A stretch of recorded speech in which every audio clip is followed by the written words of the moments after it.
Okay बेटा, तो देखो जनाब आपके पास compliance with code of corporate governance. देखिए बेटा, कंपनी को चलाने के लिए कंपनी के फ्रेमवर्क बनाए जाते हैं, कंपनी के रूल्स एंड रेगुलेशंस बनाए जाते हैं कि जिसके अंदर रहकर हमें कंपनी को चलाना है। हमारे आर्टिकल्स, हमारे मेमोरेंडम उसी कॉर्पोरेट गवर्नेंस के अंडर काम करते हैं।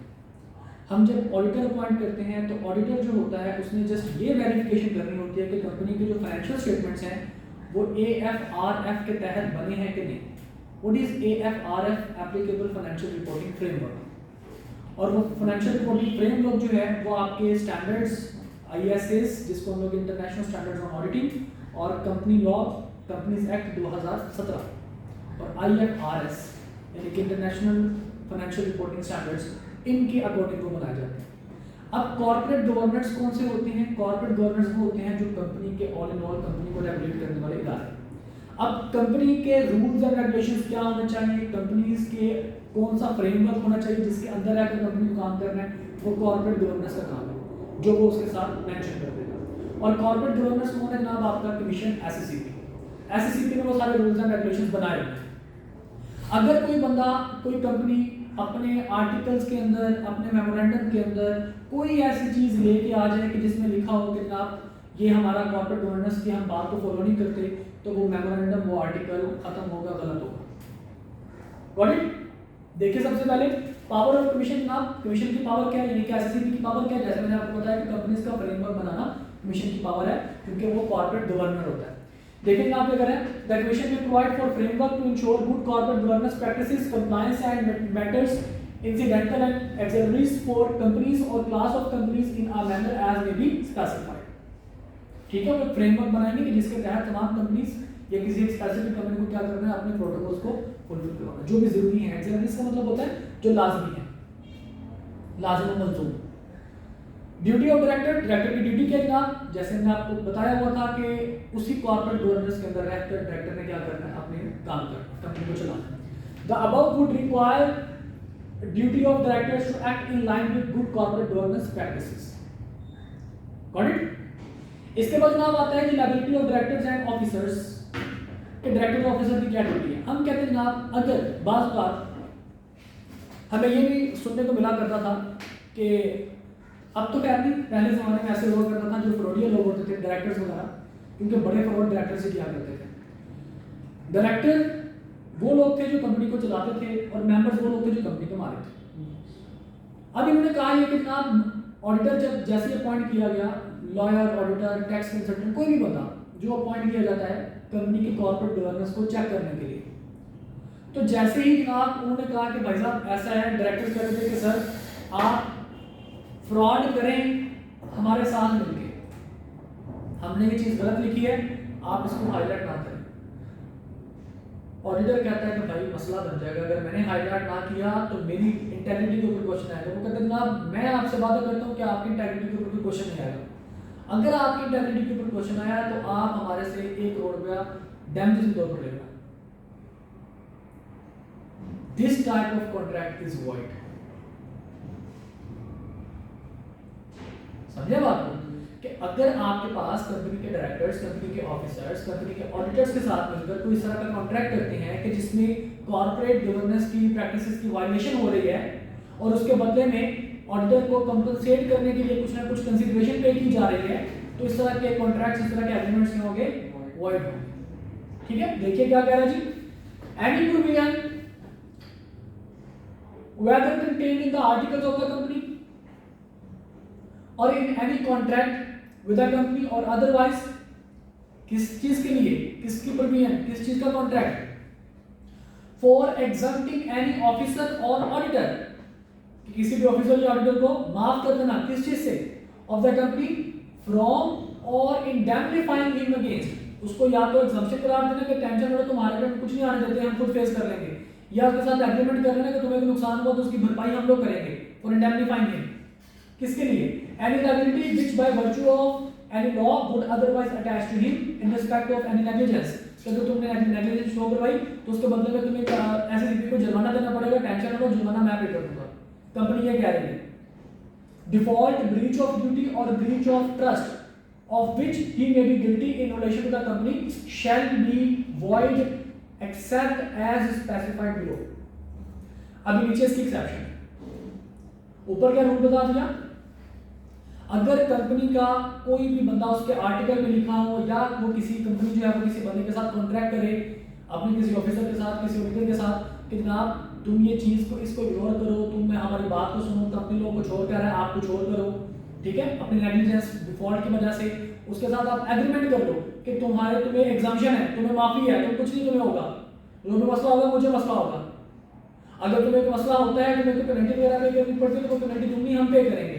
तो इस तरह के तमाम कॉन्ट्रैक्ट्स क्या होंगे, वॉइड। ओके, एग्जांपल देखिएगा, बल्कि प्रैक्टिस क्वेश्चन देखिएगा। प्रैक्टिस क्वेश्चन आपके पास क्या जी, Rashid was appointed as chief executive of Chalak limited. नाम से जाहिर हो गया होगा कि कुछ ना कुछ गड़बड़ होने वाली है।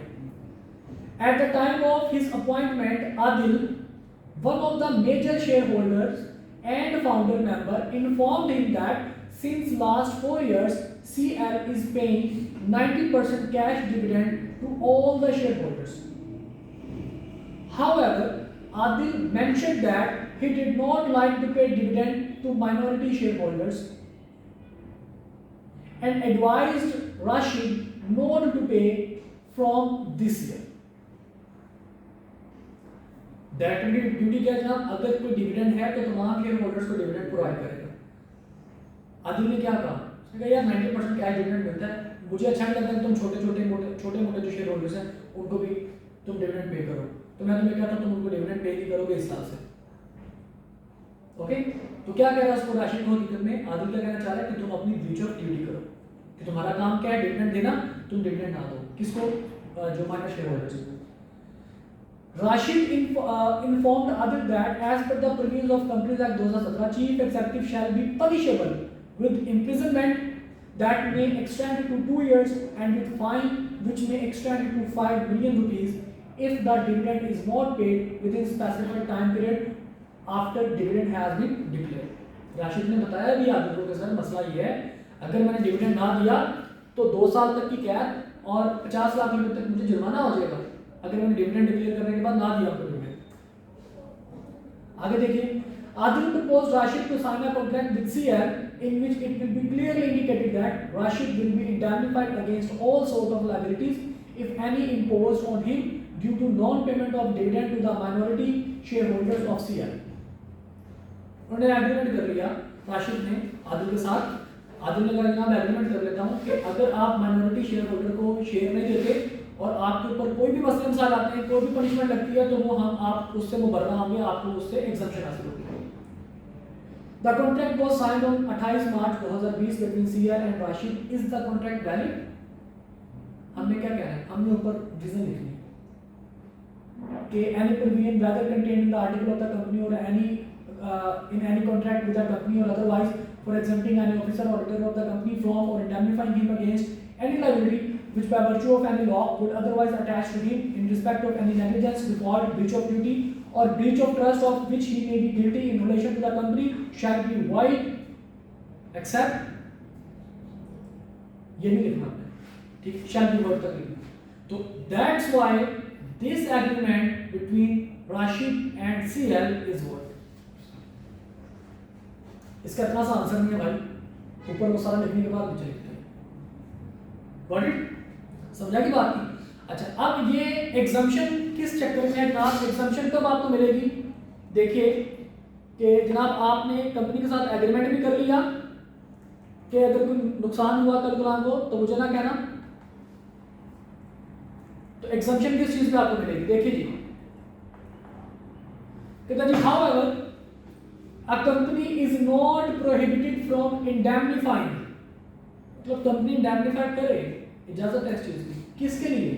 Any of its directors, chief executive or officer against any liability incurred by any of them in defending any proceedings against him in which judgment is given by the court in his favor or in which any of them is acquitted, irrespective of the fact that whether the proceedings against any of them were in respect of any civil or criminal nature।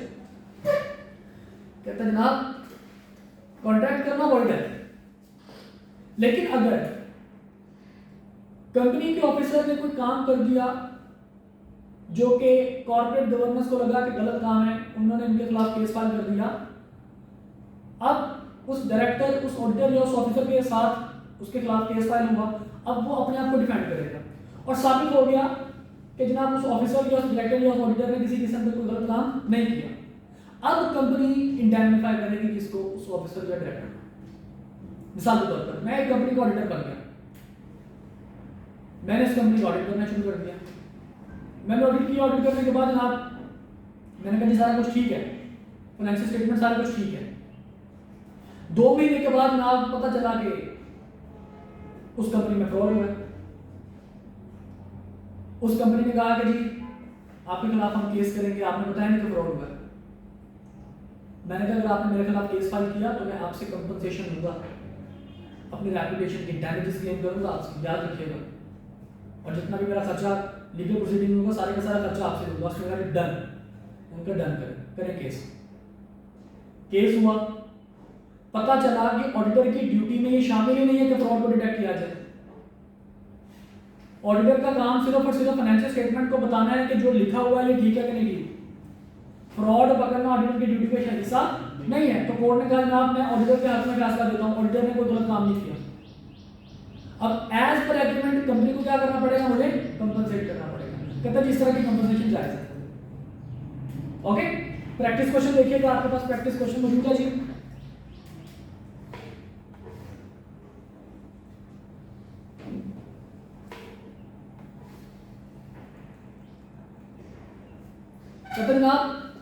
Asad filed criminal case against Bilal, who is working in the capacity of Chief Executive Officer of Shining Star Limited. Asad ने क्या किया जी? बिलाल के खिलाफ case file कर दिया। बिलाल कौन है जनाब? Chief executive officer, sorry chief financial officer, CFO। On the premise that, उसकी रीजन ये उन्होंने बनाई है that Bilal has misappropriated SSL funds to the tune of rupees 10 million। तो जनाब इसके अकाउंट में खुर्द-बुर्द किया है, हेरा-फेरी किया है तकरीबन 1 करोड़ रुपए। इस बेस पे असद ने क्या किया है? बिलाल के खिलाफ केस फाइल कर दिया। Bilal appointed MS Dyanat Dar and co legal advisors and provided all the evidences with respect to all the allegations raised by Asad in the said criminal case and paid ₹5 lakh on account of legal fee। जारी बात है जनाब CFO है, वो छोटा मोटा बंदा तो होगा नहीं। उसने जनाब एक हैवी किस्म का लॉयर, लॉ फर्म उसने हायर की, 5 लाख रुपए उसको दिया अपने केस को डिफेंड करने के लिए। सारे एविडेंस वगैरह उसको दे दिए। हुआ क्या? Based on the documentary evidences provided by Bilal, the court acquitted मतलब होता है बेल दे देना, बरी कर देना, पार्डन कर देना। Acquitted in explanation declared Bilal as innocent। Court ने कह दिया बिलाल तो बेगुनाह है। अब बिलाल के हक में फैसला हो गया। अब आगे देखिए, Bilal requested SSL management to indemnify him ₹5 lakh, paid by him to the lawyer and provided the legal advisor invoice along with the other necessary documents। Bilal ने कहा भाईजान जरा सीधी हो जाओ, 5 लाख रुपए लगा मेरा केस को डिफेंड करने में, आए जरा, ये रिसीट है, ये एडवाइजर की, ये बिल है, ये 5 लाख रुपए मुझे इंडेमनिफाई करें। Can SSL इंडेमनिफाई Bilal in above situation? Yes, क्योंकि कोर्ट ने बिलाल के हित में फैसला दिया, तो SSL क्या करेगा? इंडेमनिफाई करेगा। देखिए, in the light of the provisions of companies act 2017 SSL में इंडेमनिफाई बिलाल। ओके, यहां तक बड़ा क्वेश्चन है। All clear? अच्छा, अब हम बात करते हैं आगे ऑफिसर्स की। इनमें सबसे पहला ऑफिसर जनाब नॉन एग्जीक्यूटिव ऑफिसर। क्या चीज है नॉन एग्जीक्यूटिव डायरेक्टर? आपके पास क्या चीज है बेटा? याद रखिए, नॉन एग्जीक्यूटिव डायरेक्टर होता क्या है? जब कंपनीज के डायरेक्टर रिटायर्ड हो जाते हैं, जाहिर बात है जब बूढ़े हो जाते हैं, रिटायर्ड हो जाते हैं, रिटायरमेंट के बाद उन कंपनीज के डायरेक्टर्स को बुलाया जाता है किसी बड़े बड़े मसले के लिए। वो नॉर्मली कंपनी के एम्प्लॉयज नहीं होते, क्योंकि directors are employees of the company, वो कंपनीज के एम्प्लॉयज नहीं होते, लेकिन वो इतने एक्सपीरियंस और इतने स्किलफुल बंदे होते हैं कि हम उनको डायरेक्टर से नीचे वाला ओहदा दे नहीं सकते। सबसे एक कंपनी में सबसे बड़ा ओहदा कौन सा है? डायरेक्टर का। और हम उसको कंपनी के अंदर अगर हम किसी बंदे को किसी ऑफिसर को बुलाते हैं, ऐसा बंदा जो बड़ा बहुत सीनियर बंदा हो, तो हम उसको डायरेक्टर से नीचे ओहदा दे नहीं सकते। लेकिन वो क्योंकि कंपनी का एम्प्लॉय नहीं होता, इस वजह से हम उसको क्या कहेंगे, ये एग्जीक्यूटिव डायरेक्टर नहीं है। एग्जीक्यूटिव डायरेक्टर कौन से होते हैं, जो कंपनी के कामयाब करते हैं। अब उसका काम, उसका मकसद सिर्फ क्या है जी, मीटिंग अटेंड करना। अगर हमें कोई प्रॉब्लम है, डायरेक्टर से मसला हल नहीं हो रहा, तो वहां से हम क्या करते हैं, हम एनईडी यानी कि नॉन एग्जीक्यूटिव डायरेक्टर को बुलाते हैं और उसका मशवरा लेते हैं और अपना काम करते हैं।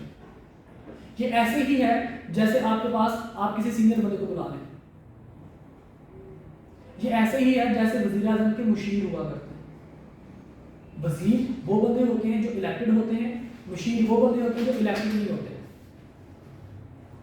ठीक है, कंपनी को चलाने वाले डायरेक्टर्स कहलाते हैं, मुल्क को चलाने वाले मिनिस्टर्स कहलाते हैं। तो मुल्क के डायरेक्टर्स कौन है, मिनिस्टर्स। इस चीज को भी हम देख सकते हैं कि मुल्क के डायरेक्टर्स कौन है, मिनिस्टर्स। तो मिनिस्टर्स के साथ साथ मुशीर की भी जरूरत पड़ती है, एडवाइजर की भी जरूरत पड़ती है। उसको हम लोग क्या कहते हैं, मुशीर। तो कंपनी के अंदर उसको हम लोग क्या कहेंगे, नॉन एग्जीक्यूटिव डायरेक्टर्स। ओके, देखिए क्या कौन होता है बंदा, कहते हैं ना non executive directors mean a person on the board of the company. Definition है बेटा इसके बारे में आईक्यू में 3-4 दफा पूछा है, what do you mean by non executive director. क्या कहते हैं जी, कौन सा बंदा, is not from among the executive management team and may or may not be independent। Independent मतलब होता है उसका ताल्लुक हो भी सकता है डायरेक्टर्स के साथ, कंपनी के साथ नहीं भी हो सकता। ठीक है, लेकिन ये कंफर्म है कि वो एग्जीक्यूटिव मेंबर्स का हिस्सा नहीं होता, वो डायरेक्टर्स का हिस्सा, बोर्ड ऑफ डायरेक्टर का हिस्सा नहीं होता, परमानेंट उसका पार्ट नहीं होता। Is expected to lend an outside view point to the board of company, मतलब कंपनी को सिर्फ एडवाइस करने के लिए आता है। ठीक है, बोर्ड ऑफ डायरेक्टर्स को सिर्फ बताने के लिए, मशवरा देने के लिए आता है।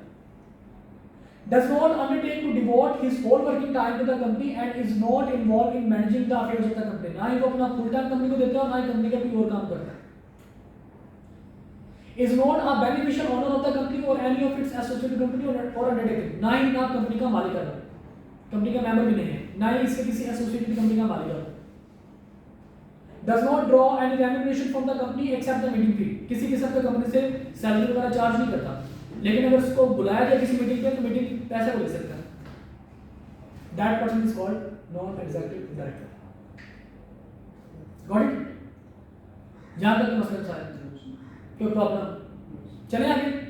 अब हमने ऊपर पढ़ा कि मे और मे नॉट इंडिपेंडेंट। इंडिपेंडेंट का मतलब क्या है, उसका क्राइटेरिया क्या होना चाहिए।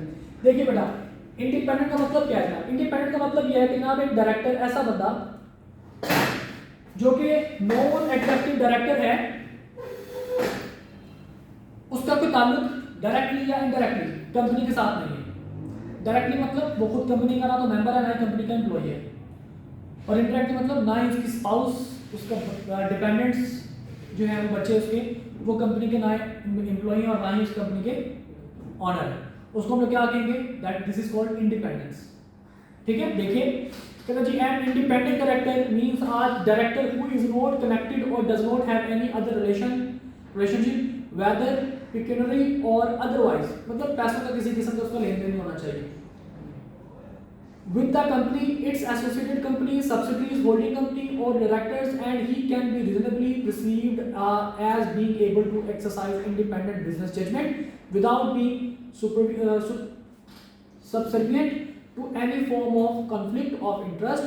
In a sense, an executive director can never be an independent director। मतलब कहते हैं ना उसका पैसों का ताल्लुक नहीं होना चाहिए, पैसों का भी लेन देन उसके साथ कंपनी के साथ नहीं होना चाहिए, और वो ना सिर्फ कंपनी के साथ बल्कि उस कंपनी के किसी एसोसिएटेड कंपनी, उस कंपनी की सब्सिडरी कंपनी, उस कंपनी के किसी होल्डिंग कंपनी में उसका ताल्लुक होना चाहिए। ठीक है, और उसके अलावा वो इस तरह का बंदा हो जो कि एक इंडिपेंडेंट जजमेंट दे सके, बिजनेस जजमेंट दे सके। इंडिपेंडेंट मतलब होता है अनबाइस्ड, अनबाइस्ड जजमेंट दे सकते। मतलब अगर काम खराब है तो यार ये काम खराब है इसका, ये डायरेक्टर ठीक काम नहीं कर रहा, ये कंपनी को ये मसला है, ये मसला, ये मसला। ओके, तो फिर हम क्या मान लेंगे कि जनाब ये क्या है, इंडिपेंडेंस है। ओके, अब इंडिपेंडेंस का क्राइटेरिया जनाब हमारे पास गिवन है। ये क्राइटेरिया जनाब मुख्तलिफ भी हैं थोड़े से, लेकिन अब क्राइटेरिया हम पढ़ लेते हैं। सबसे पहला क्राइटेरिया जनाब कहते हैं जनाब आपके पास अगर कोई डायरेक्टर इंडिपेंडेंट, अगर ये जो नीचे हमने पॉइंट्स बताए हैं इनमें से कोई एक पॉइंट भी, if one or more of the following circumstances exist, तो क्या समझ जाएगा, no director shall be considered independent. अगर ये जो पॉइंट है इनमें कोई एक पॉइंट भी अगर किसी डायरेक्टर में पाया गया तो वो डायरेक्टर इंडिपेंडेंट डायरेक्टर नहीं होगा। ठीक है, कहते हैं without affecting the generality of the above definition no director shall be considered independent if one or more of the following circumstances exist. कौन सा है? कहते हैं जी पिछले 3 सालों में जिस कंपनी का वो डायरेक्टर बना हुआ है, पिछले 3 सालों में वो उस कंपनी का, उस कंपनी की सब्सिडरी का या उस कंपनी की होल्डिंग कंपनी का डायरेक्टर रह चुका हो या एम्प्लॉय रह चुका हो। और अगर पब्लिक लिस्टेड कंपनी है तो उसके लिए 2 साल की रिक्वायरमेंट है। सॉरी, पब्लिक सेक्टर कंपनी, अगर पब्लिक सेक्टर कंपनी है तो उसके लिए 2 साल की रिक्वायरमेंट है, बाकी तमाम कंपनीज के लिए 3 साल की रिक्वायरमेंट। कि 3 साल, पिछले 3 सालों में वो किसी कंपनी का इटसेल्फ या पिछले उसकी किसी होल्डिंग या सब्सिडरी का वो डायरेक्टर या किसी कोई एम्प्लॉय ना रह चुका हो। नंबर 2 कहता है जी कि he is or has been the chief executive of subsidiary, associate company, associate undertaking और holding company in the last 3 years। Again मैं बात कर रहा जी एम्प्लॉय के अलावा वो किसी चीफ एग्जीक्यूटिव ऑफिसर न रह चुका हो। उस कंपनी, उसकी होल्डिंग या सब्सिडरी कंपनी 3 साल के लिए नॉर्मल कंपनी के लिए और 2 साल के लिए पब्लिक सेक्टर कंपनी के लिए। Got it? फिर उसके बाद कहता है जी he has or has had within the last 3 years a material business relationship। कहते हैं जनाब आपके पास मटेरियल बिजनेस रिलेशनशिप उसका कंपनी के साथ ना हो। बिजनेस रिलेशनशिप का मतलब होता है कि उसमें कि किसी हैवी किस्म के ट्रांजैक्शन ना करता हो, मतलब ना कंपनी उसकी क्लाइंट हो ना ही वो कंपनी का क्लाइंट हो। कितने सालों में? पिछले 3 साल में। ना वो कंपनी का एम्प्लॉय हो, ना वो कंपनी का चीफ एग्जीक्यूटिव हो, ना वो कंपनी का क्लाइंट हो, ना ही कंपनी उसका क्लाइंट, यानी कि उसका साथ कोई बिजनेस ट्रांजैक्शन हो रही है। ठीक है, 3 साल किसके लिए? अदर कंपनीज के लिए, 2 साल किसके लिए? पब्लिक सेक्टर कंपनी के लिए। ठीक है, और इसके एक्सेप्शन भी दी हुई है। एक्सेप्शन क्या दिया था? The major share holder means a person who individually or in connect with the family or as part of group holds 10% or मोर। अच्छा, ये एक्सप्लेनेशन है कि ना मेजर शेयर होल्डिंग नहीं होनी चाहिए। मेजर शेयर होल्डिंग का मतलब है कि आपके पास मेजर ट्रांजैक्शन आप कर रहे हैं। तो मेजर शेयर होल्डिंग का मतलब क्या है जी? 10% आपके पास अकेले के पास या ग्रुप ऑफ पर्संस के साथ सारे मिलाकर 10% या उससे ज्यादा की शेयर होल्डिंग होगी तो हम क्या मान लेंगे? दैट पर्सन या group of person is major share holder. मैं अकेला अगर किसी कंपनी का 12% का शेयर होल्डर हूं तो I will be major share holder.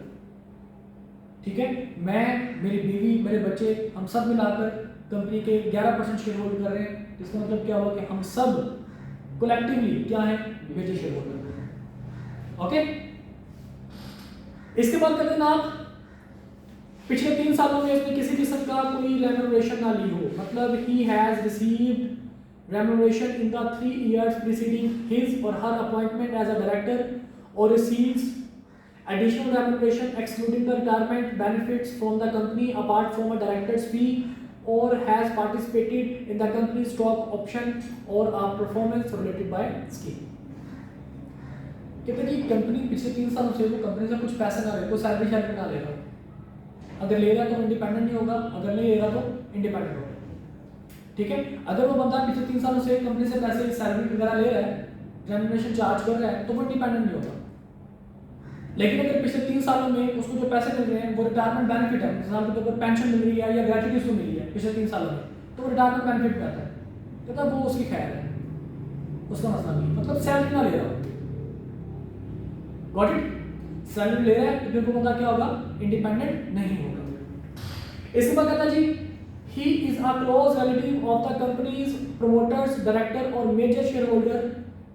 close relation का मतलब क्या है जनाब? spouse, lineal ascendants और descendants and siblings। लिखना मतलब होता है जो बिल्कुल या अब्बा जी या बेटे, औलाद।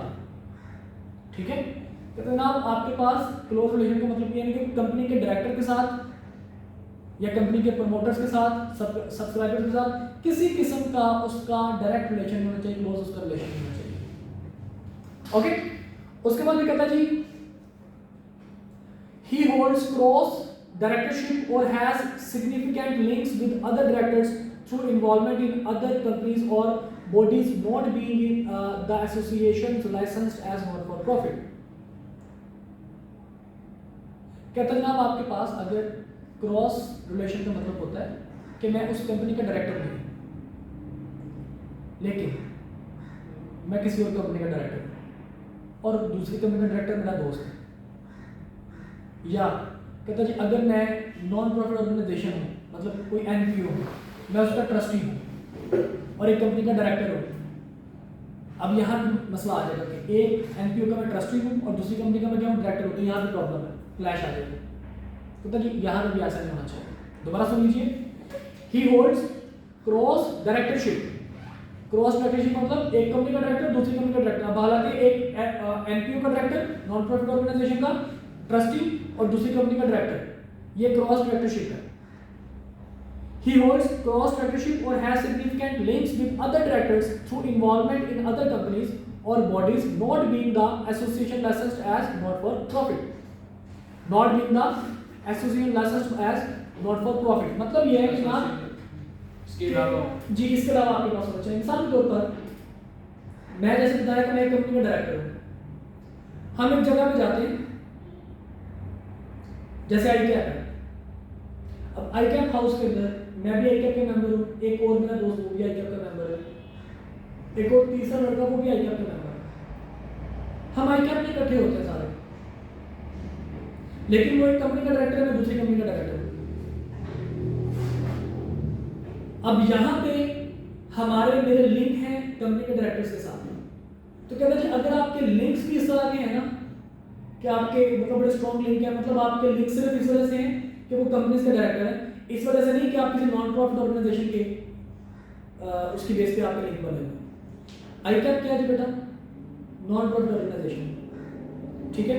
अब इस आईकैप की बेस पे अगर हम कहें जनाब हमारा लिंक सिर्फ इस वजह से है कि जी आईकैप के साथ हम यहाँ पे इकट्ठे होते हैं, तो कहते हैं फिर इसके साथ ये इसको इस्तेसना है। इसके अलावा अगर आप कोई किसी कंपनी के डायरेक्टर्स हैं और आप किसी मीटिंग में मिले हैं, जहाँ पे किसी फंक्शन में किसी भी जगह पे और आपकी दोस्ती हो गई है, आपका लिंक इस तरह का बन गया है कि कंपनी को कंपनी आपके लिंक्स हैं, तो फिर आप इंडिपेंडेंट डायरेक्टर उस कंपनी के लिए नहीं रहे।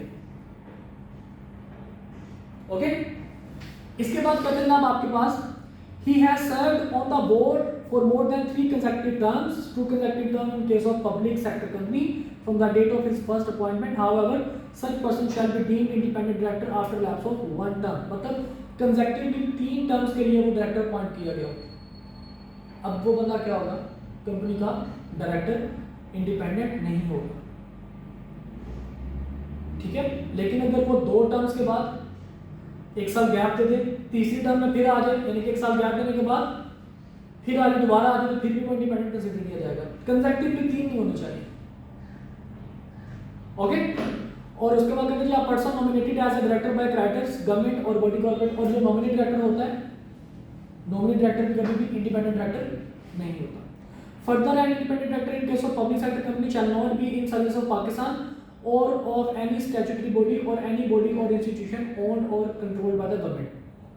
कहता है जो गवर्नमेंट के जो आपके पास पब्लिक सेक्टर की कंपनी की अगर मैं बात करूंगा तो उसके इंडिपेंडेंट डायरेक्टर जो है वो गवर्नमेंट के बिहाफ पे नहीं होने चाहिए, यानी कि वो गवर्नमेंट के बंदे नहीं होने चाहिए। अगर गवर्नमेंट के बंदे आएंगे तो पब्लिक सेक्टर कंपनीज के अंदर जो भी डायरेक्टर बना होगा वो इंडिपेंडेंट कभी भी नहीं होगा। Got it? Public sector companies कौन सी हैं? जो आवाम के लिए कंपनीज बनाई जाती है। फॉर एग्जांपल रेलवेज है, पाकिस्तान रेलवेज। अब पाकिस्तान रेलवे का जो डायरेक्टर होगा वो इंडिपेंडेंट कब होगा? अगर वो गवर्नमेंट का बंदा नहीं है। अगर वो गवर्नमेंट का बंदा है, गवर्नमेंट का एम्प्लॉई है, गवर्नमेंट का कोई मिनिस्टर वगैरह है, तो फिर वो इंडिपेंडेंट डायरेक्टर नहीं होगा। क्लियर? समझ आ गई बात? चलिए इंशाल्लाह कल इसको हम लोग मजीद यहाँ से डिस्कस करेंगे।